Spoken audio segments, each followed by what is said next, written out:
Hello dears, ഇന്ന് വിഷു ദിവസമാണ്. രാവിലെ തന്നെ കണ്ണനെ കണി കണ്ട് ഉഷാറായിട്ട് ദിവസം സ്റ്റാർട്ട് ചെയ്തു. അടുക്കളയിലേക്ക് വന്നു. കുറേ ദിവസമായി പ്രോപ്പറായിട്ട് ബ്രേക്ക്ഫാസ്റ്റ് ഒക്കെ ഉണ്ടാക്കിയിട്ട് ഇന്ന് എന്തായാലും ഇടിയപ്പം തേങ്ങാപ്പാൽ ഉണ്ടാക്കാമെന്നാണ് പ്ലാൻ ചെയ്തിട്ടുണ്ടായിരുന്നത്. ഇടിയപ്പത്തിനുള്ള മാവൊക്കെ ഒന്ന് നനച്ച് വയ്ക്കുന്നുണ്ട്. ചൂടാറി കഴിയുമ്പോൾ നമുക്ക് കുഴച്ചെടുക്കാം കേട്ടോ. ചൂടാറുക എന്ന് പറഞ്ഞാൽ നമുക്ക് കുഴയ്ക്കാൻ പാകത്തിനുള്ള ചൂടാകുമ്പോൾ നമുക്കതൊന്ന് കുഴച്ചെടുക്കാം. ആ ഗ്യാപ്പിൽ ബേബീസിനുള്ള പാല് തിളപ്പിക്കാനായിട്ട് വെച്ചു. ഞങ്ങൾക്കുള്ള ചായക്കുള്ള വെള്ളം വെച്ചു.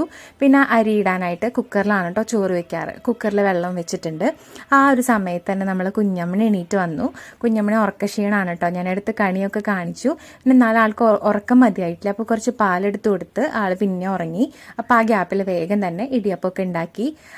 ഞാൻ പിന്നെ വേഗം പോയി ഒന്ന് കുളിച്ചു കേട്ടോ. അപ്പോൾ എല്ലാവരും കൂടി അമ്പലത്തിൽ ഒരുമിച്ച് പോകാമെന്നൊക്കെ പ്ലാൻ ചെയ്തതാണ്. പക്ഷേ ആരും എണീറ്റുണ്ടായിരുന്നില്ല കേട്ടോ.